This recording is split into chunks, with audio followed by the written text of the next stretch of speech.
Hey, Chris here, enjoying the latest selection of my Mind Body book club titled A Life on Our Planet by David Attenborough. I'm an avid reader, and if you are too, you might want to stick around because I am giving you the names of 15 books that blew my mind. Here they are in no particular order. Number 1, Women Who Run with the Wolves by Clarissa Pinkola Estes. I read this first in college, and I was 19 when I had read it, and it was and remains one of the only titles I've ever read in my life that I felt got the feminine divine right. It's a collection of anthologies and myths and stories from different cultures all around the world about the wild woman archetype. And I felt like when I read that book at age 19 and when I read it again at age 48, it resonated so strongly with my soul. I felt like I was seen as a human being on this planet. Number 2, People Skills by I can't even read my sticky notes here, by Robert Bolton. Dr. Robert Bolton, this book changed my life. It was one of my required books when I was studying in massage therapy school. And it's about how to handle conflict, assert yourself, and communicate and resolve conflict. So that book changed so many relationships in my life, personally and professionally, by understanding how to assert myself, how to voice my needs, desires, boundaries without blowing up the relationship. Number 3, The Artist's Way by Julia Cameron. This book I read, gosh, now it's in its 30th anniversary or 30th edition, I believe. I read it probably in the late 90s, and it was the first time that I had been introduced to the idea that there was an entirely different way of living, and that involved being creative and finding a spiritual path to that creativity without religious dogma. And at that time, I was working your general 9 to 5 corporate gig and not feeling particularly fulfilled. This was before I found yoga, before I found massage and Ayurveda. I was doing what so many people and clients of mine are doing now, which is this American grind and hustle. And the Artist's Way was wonderful. It gave me lots of resources, practices, and worksheets to cultivate that creativity. And it's something now I really, really hold dear and value. I believe we need to preserve play and imagination. We need to find some more inspiration and levity in our daily lives, and this is a great resource to find ways to do that.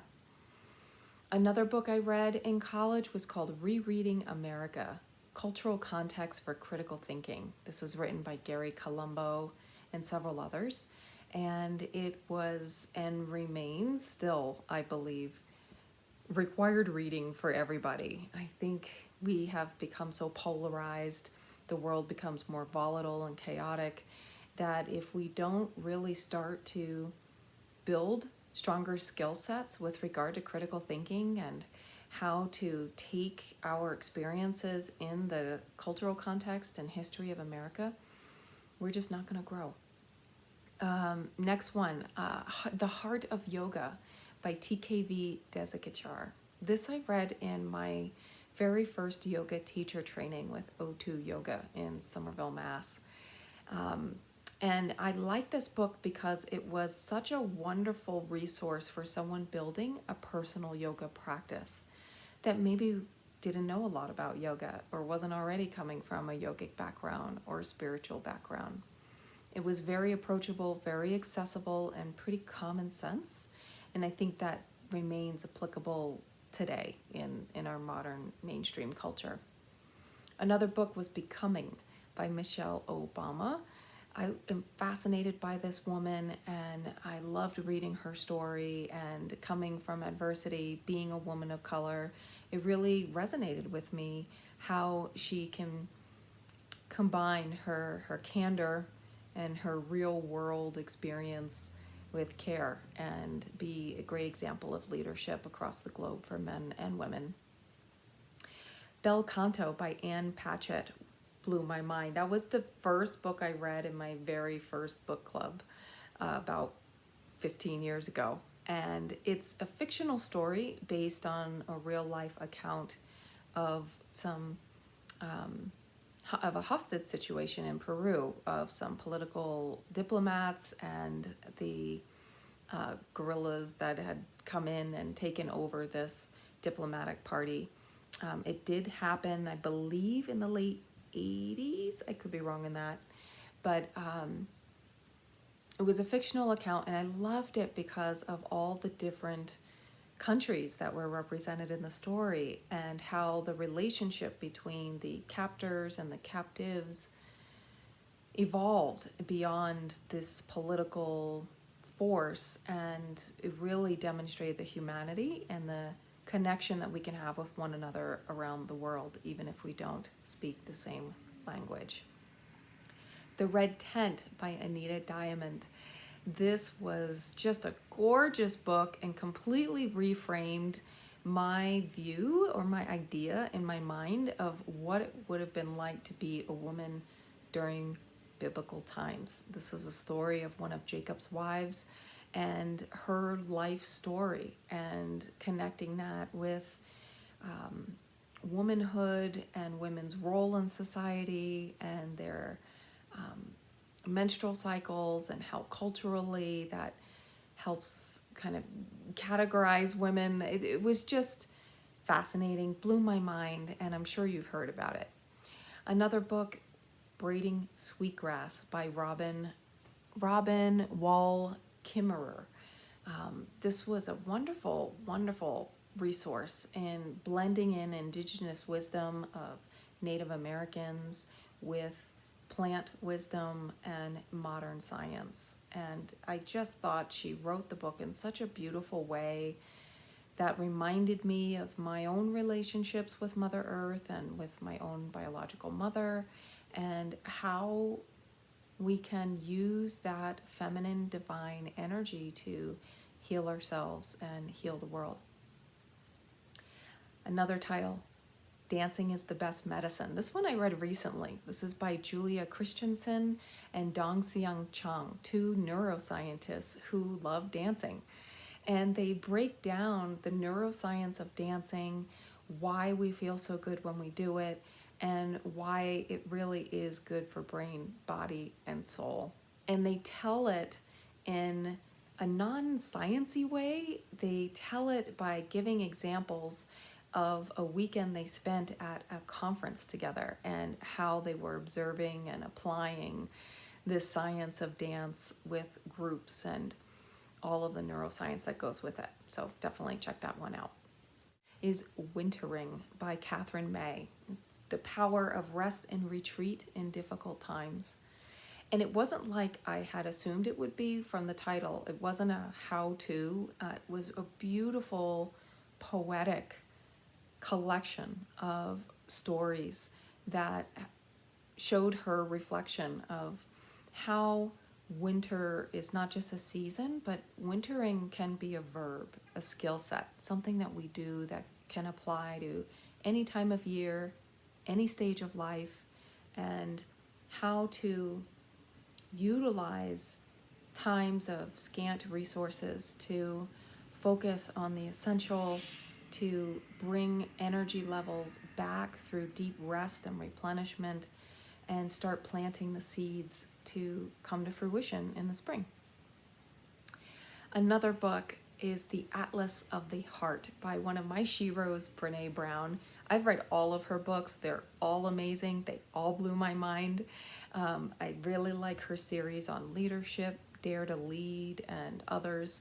But this one was her most recent one that came out in, I think last year actually. It was winter time last year, December, November.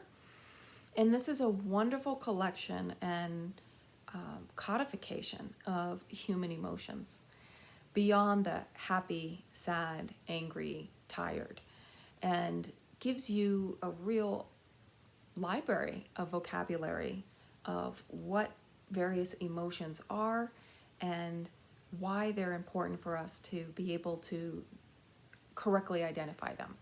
And by correctly identifying them, you'll be able to communicate your needs better and be more likely to get them. It's a wonderful book, especially if you have people in your life that may be emotionally draining. I call them emotional vampires.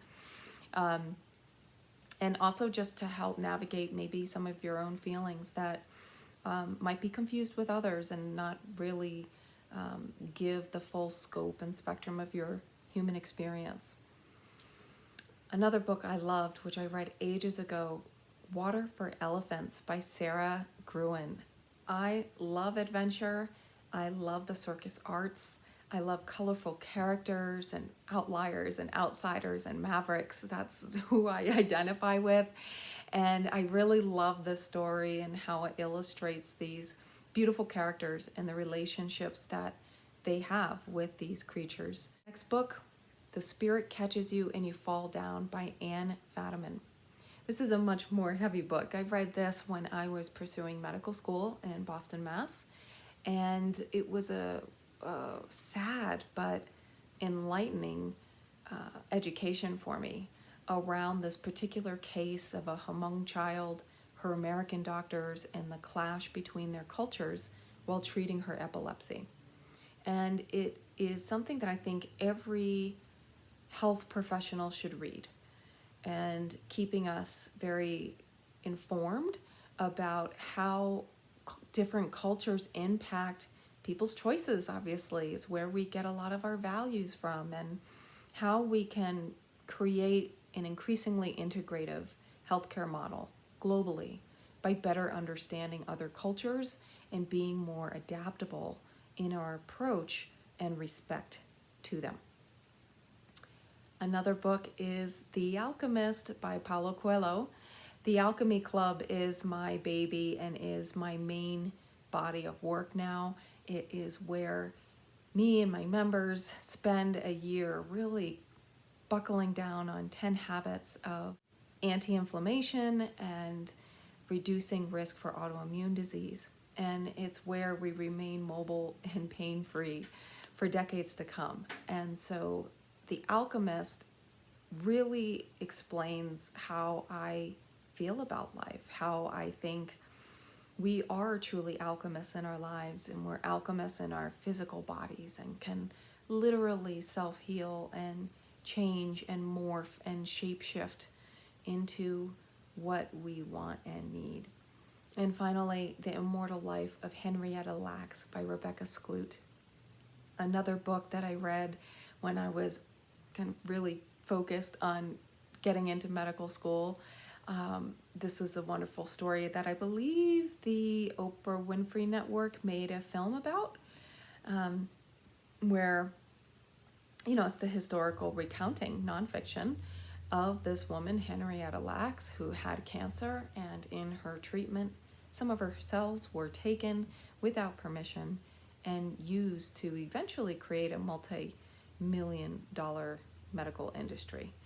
It is fascinating and talks a lot about our rights as patients and ownership of our tissues and what happens to them, and what we've learned from her cells and what we continue to learn.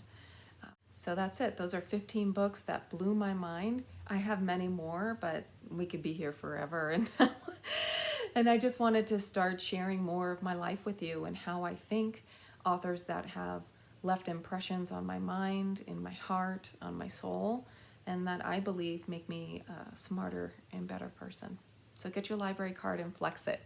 And if you want to know more about my book club, we meet every 6 weeks in downtown Colorado Springs. You can message me from my website at www.rasa-yana.com. And I'll let you know when the next one is and what the details are. Take care and happy reading.